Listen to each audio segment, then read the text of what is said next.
श्रद्धेय पदम दाई, बद्री सर, लोककृष्ण भट्टराई, उहाँ खालि नाता लाउनुहुन्छ, म नाता भन्नु नि उहाँ मेरो भिनाजु फेरि समस्या यहाँ छ। आज हामीसित बडो खुसीको क्षण पनि छ। पौदाईको चाहिँ 77 वर्ष पुगेको, 77 वर्ष 7 महिना 7 गते कति सबै भनिसक्नुभयो। यो भनेको उहाँ धेरै बाँच्नुभयो भन्ने होइन, बद्री सर यहाँ आएर 84 वर्षको मान्छेले चुनौती दिएर गइसक्नु, म जस्तै हिँड भनेर। यहाँ चाहिँ नि डाक्टर गौरीशङ्कर लाल दासलाई बोलाउनु आएर हिँड्छ, उहाँ चाहिँ नि अब 94 वर्ष हुनुभयो, बोलाएको भए उहाँ आउनुहुन्थ्यो। त्यसैलाई यो हामी अभाग्य भन्नुपर्छ। हामी मानवाधिकार कर्मीहरूको हाम्रा अग्रजहरू अहिले पनि ठुलो जोस जाँगरका साथ हिँड्नु भएको छ। पौदाईले पनि यो 77 वर्षमा मलाई लाग्छ उहाँले करिब 104-5 वर्षसम्म मान्छेले गर्ने काम गरिभ्याइसक्नु भएको छ। त्यसैले उहाँको जति आयु बढ्दै जान्छ त्यो अझै चाहिँ नि अरूसित तुलना गर्नै मिल्दैन। यति भन्दै म उहाँलाई चाहिँ नि दीर्घायुको शुभकामना व्यक्त गर्न चाहन्छु। अब यो क्षण नै कस्तो हो भने त्यति मात्रै गरेर पुग्दो रहेछ। अघि पनि कुरा आयो राजबन्दी विमोचन समितिको, उहाँले 36 सालभन्दा अगाडिको कथा भनिसक्नुभयो, कुराहरू भनिसक्नुभयो। मलाई सम्झना छ पुष्पलालजीको अस्तु ल्याउने भनेर चाहिँ एयरपोर्टमा ल्याउने भन्ने पो कुरा हल्ला चल्यो त हामी एयरपोर्ट पुगेका थियौँ हैन, तर त्यो केही पनि आएन। पछि उहाँहरूले तलबाट लिएर आउनु। हामीले यो बन्दी विमोचन समिति र यसलाई जोड्दाखेरि उहाँले अघि भन्नुभयो यो पहिलो मानवाधिकारको लागि काम गर्ने अवश्य पनि हो। राजबन्दी विमोचन भनेर काम गर्ने त्यसका पनि आफ्ना इतिहास छन्। इतिहास के छ भने यो ह्युमन राइट भनेको पोलिटिक्स हो। त्यस्तो भन्दा मान्छेहरूलाई कसैलाई अलिक पिरोलो पनि पर्छ। 36 सालको आन्दोलनपछि नेपालमा अनुपम रूपमा चाहिँ एउटा मान्छेको अवेरनेस विशेष गरी युथहरूमा आयो।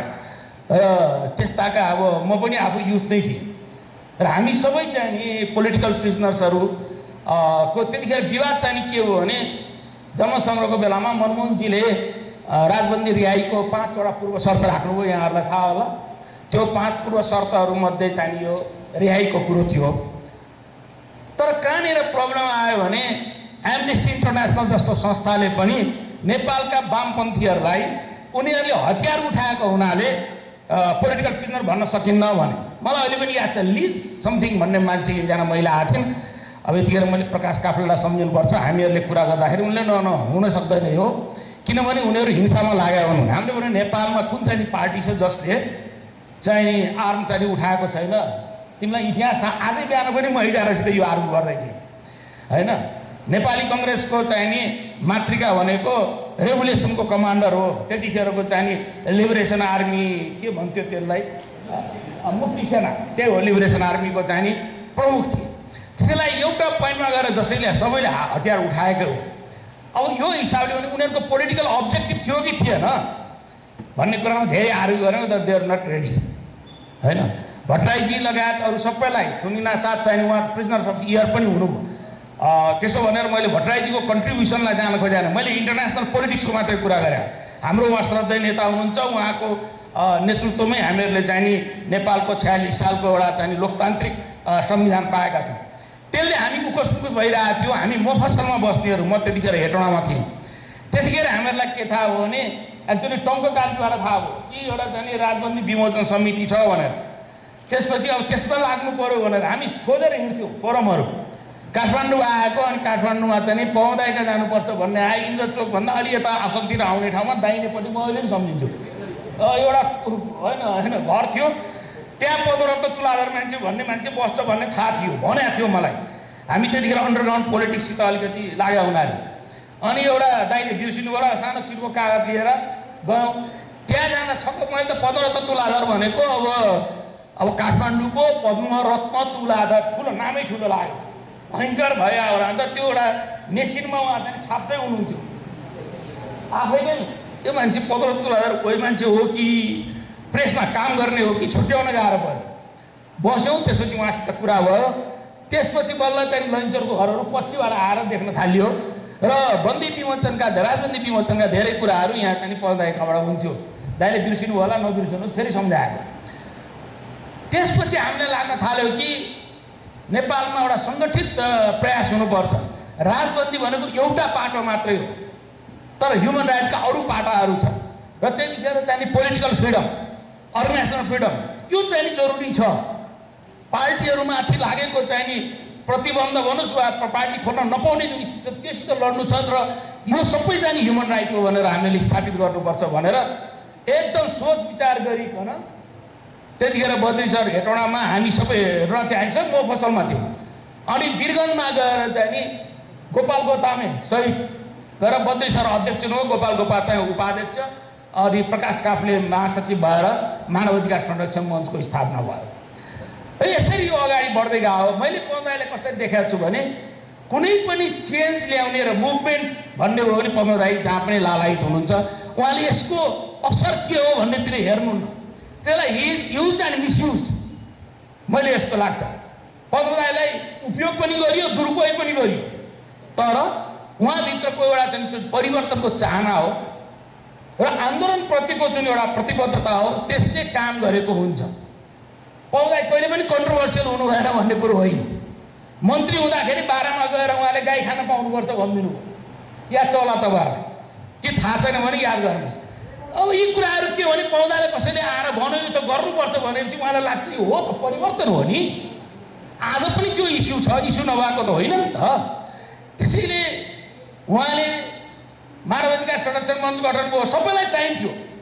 15 तुलाधारद्वारा यस्तो व्यक्तित्व भयो कि कुनै परिवर्तन, कुनै आन्दोलन, कुनै कुरो गर्नु पर्यो भने त्यहाँ उसको 15 तुलाधारको उपस्थिति अनिवार्य भइयो सबैको लागि, चाहे त्यो भूमिगत पार्टीको लागि होस् चाहे खुला गर्ने जनसङ्गठनको लागि होस्। यो हिसाबले 15 तुलाधारले आफ्नो व्यक्तित्व अगाडि बढाउनु। त्यसैले कहिले मस्त लाग्दा मलाई असल लाग्छ, अर्कोलाई खराब लाग्छ। उहाँ चाहिँ नि जहिले पनि, तर एउटा कुरो के भने उहाँ जहिले पनि हाम्रो देशको पोलिटिकल धारमा चाहिँ जुन देखिएको छ वामपन्थी र हामीले भन्दा प्रजातान्त्रिक भनेर जुन धार विभाजित भएको हिस्ट्रीमा, त्यसमा जहिले पनि उहाँ वामतिर बसिराख्नु भएको छ। अब चुनाव लड्ने भयो, जनपक्ष चाहिँ नि उपयोग गर्ने भयो, जनसङ्ग्रहमा चाहिँ नि बहुदल हार्यो, के गर्ने त? हाम्रो आवाज कसरी सशक्त रूपमा पञ्चायतभित्र राख्ने? किनभने यसरी छोड्नु हुँदैन। चुनाव भन्ने कुरोमा जनता मोबिलाइज हुन्छ, जनता भोट हाल्न जान्छ, त्यसमा बहिष्कार गरेर हुँदैन भन्ने हो। त्यतिखेर नेपालका धेरै वामपन्थीहरूले बहिष्कार गरेका थिए, इभेन नेपाली काङ्ग्रेसले बहिष्कार गर्यो। तर माले त्यतिखेर चाहिँ के भन्नु होइन, यो त उपयोग गर्नुपर्छ र हामी जनपक्ष गर्नुपर्छ। त्यतिखेर को चाहिन्छ? काठमाडौँबाट को उठ्ने त्यस्तो प्रश्न आयो? 15 तुलाधार त्यतिखेर भूमिगत मालेकै नेता हो, सबैले भने हुन्छ त्यही हो। यसरी चाहिँ नि उहाँले त्यतिखेर उठ्नुभयो, जित्नुभयो। मनलक्ष्य सुन्दर पनि छ क्या, पछि ऊ पनि लागेको थियो होइन। यो परिवर्तनकारी मान्छेहरू हो भन्छु क्या म। ऊ पनि सूर्य चिन्ह लिएरै उठ्या। त्यसैले यी कुराहरूमा यो कस्तो हो भन्ने कुरो सम्पत्ति हो, जनताको सम्पत्ति हो। परिवर्तनप्रति उहाँ चाहिँ नि प्रतिबद्ध हुनुभएको थियो। हामीलाई जतिखेर राजाले चाहिँ नि राजाको बाहेक जन्म के अरे त्यो चाहिँ नि छुट्नु हुँदैन, यहाँ जन्मोत्सव मनाउन पाइँदैन थियो। राजाको बाहेक अरूले कसैको जन्मोत्सव हुँदैन थियो। हामीले कुरा गर्दा टङ्कप्रसादजीको 75 हो होइन, टङ्कप्रसादजी 75 वर्ष हुनुभयो भने थाहा भयो। हाम्रो लागि टङ्कप्रसादजीको प्राङ्गण यस्तो थियो जहाँ कि हामी सबै प्रोग्राम गर्थ्यौँ। मानव अधिकार सङ्गठनको घोषणा चाहिँ नि गर्न ऋषिकेश शाहजी त्यहाँ आउनुभएको थियो, यदि तपाईँहरू सबैलाई याद छ भने, मानव अधिकार दिवसको दिन त्यो। अनि त्यसपछि हामीले कुरा गर्नु भयो नि, यो 75 हुनुभयो, जसरी आज हामी पब्लिकली उहाँको मनाइरहेका छौँ, यसलाई त हामीले पब्लिकली मनाउनुपर्छ। टङ्कप्रसादजीलाई नेपालको समाजमा स्थापित गराउने कुरा त एउटा छँदै थियो, उहाँको पुरानो योगदान। त्योभन्दा अहम प्रश्न चाहिँ के थियो भने हामी सडकबाट प्रजातन्त्र जिन्दाबादको नारा लगाउन चाहन्थ्यौँ र त्यो पाइराखेका थिएन। मानव अधिकार चाहिँ नि दिवस मनाउन भनेर सभागृहमा पैसा तिरेको जाँदाखेरि यत्रो तालचा लागेर हामीले केही नपाएर गएर टङ्कप्रसादजीमा गरेका थियौँ, त्यो स्थिति थियो। त्यसपछि चाहिँ नि हामीले सोध्यौँ कदम मनाउने के गर्ने, रथ यात्रा गर्ने भनेर चाहिँ नि रथ केसो स्थापित छैन, केसो स्थापितले चाहिँ नि रथ बनाउन लगाउने गर्ने। पलदाईकै घरमा मिटिङ भयो र पलदाई त्यस कमिटीको अध्यक्ष हुनुभयो र हामीले टङ्कप्रसादलाई सानो बनाएको यत्रो ठुलो रक्त काँडो पाउनु तर बनायौँ र हाम्रो त्यो उसमा त्यो भित्र के भन्छ त्यो होइन त्यो कसको घर थियो भन्ने त्यो जोर गणेश छ नि जोर गणेशभित्रको एउटा घरबाट चाहिँ हामी निस्केर यहाँ चाहिँ रानी पोखरीबाट उता जान दिएन हामी ठुलो जुलुस थियो त्यो पनि धर्मभक्त घर होस् यो मलाई चाहिने रहेछ यार तिमी त इतिहासै भयो अनि चल्ला पनि सोधे कि भन्दिनँ अनि त्यसपछि त्यहाँबाट हामीहरूले प्रजातन्त्र जिन्दाबादको नारा लगायौँ र अभिनन्दन अहिले प्रिन्टेड छ पौदाले पढेको अभिनन्दन त्यतिखेर टङ्कप्रसादजीको लागि मैले भनेको के नि हामी डेमोक्रेसीको लागि लोकतन्त्र अहिले लोकतन्त्र भन्छौँ त्यतिखेर हामी प्रजातन्त्र भन्थ्यौँ प्रजातन्त्रको लागि पार्टीहरूमाथिको चाहिँ जुन दमन थियो त्यसको विरुद्धमा हरेक प्रकारका सङ्घर्षमा पौदाको आवश्यक थियो उहाँ लाग्नु हो त्यसपछि चुनाव हुने हो होइन 48 सालपछि चुनाव हुनु हो र पहिलो मनमोहनजीको नेतृत्वमा गएको पहिलो सरकारमा पौदा चाहिँ श्रम मन्त्री हो होइन स्वास्थ्य मन्त्री मथुरा मथुरा त पहिलो आएको तपाईँको स्वास्थ्य मन्त्री हो श्रम र स्वास्थ्य त म भुलिएर रहन्छु श्रम र स्वास्थ्य मन्त्री हुनुभयो पौदा अहिले पनि तपाईँहरूले हेर्नुभयो भने यसरी उहाँको क्रमिक रूपमा त्यसपछि पनि उहाँले कुनै पार्टीमा लाग्ने भन्दा पनि अघि पनि आएको थियो कुरा जतातिर बढी परिवर्तनको कुरा आएको हुन्छ अब त्यो हुन्छ कि हुँदैन त्यो हेर्नुहुन्न उहाँ यो परिवर्तनको पछाडि कस्तो कस्तो एजेन्डा छ त्यो भन्नु त्योतिर पौदालाई मतलब हुँदैन उहाँको पारा के हो भने ल यो हामी परिवर्तन गर्छौँ आउनुहोस् भनेपछि उहाँ त्यो कतातिर जान्छ यसको बाटो के हो कता पुग्लासित मतलब छैन परिवर्तनको लागि हो भने म जान्छु भनेर उहाँ हिँड्ने उहाँको चाहिँ नि त्यो चरित्र हो र त्यसले गर्दा नै पद्मरत्न तुलाधर एउटा संस्थाको रूपमा स्थापित भइसकेको छ अब बेला बेलामा उहाँले त्यही परिवर्तनको लागि काम गर्दाखेरि मैले अघि नै पनि भने मैले हेर्दाखेरि उहाँलाई उपयोग र दुरुपयोग दुइटै भएको छ तर त्यो गर्नेहरूले गरेका छन् उहाँ आएको होइन उहाँको चाहना भनेको परिवर्तन नै हो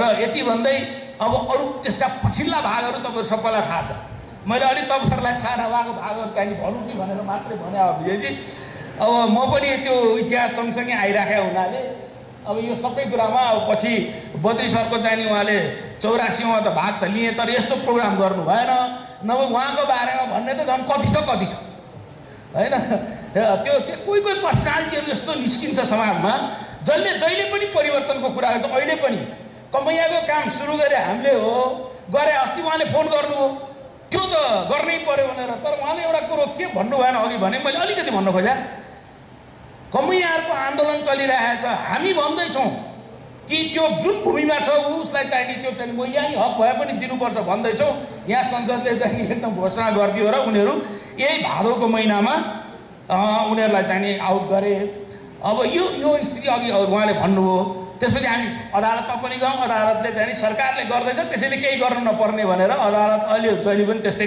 हुन्छ त्यो भयो र यति भन्दै म पौदालाई चाहिँ नि उहाँको फेरि पनि सुस्वास्थ्यको कामना गर्छु र उहाँले जुन एउटा हामीहरूलाई सिकाउनु भएको छ परिवर्तनप्रतिको प्रतिबद्धता मैले देखेको त्यही हो प्रतिबद्धता जुन छ त्यसलाई पनि हामी सिकौँ देशलाई सही बाटोमा लैजान हामी सबै मान्छे लागौँ यति भन्दै म आफ्नो कुरा अलि लामो भयो भने क्षमा गर्नु होला।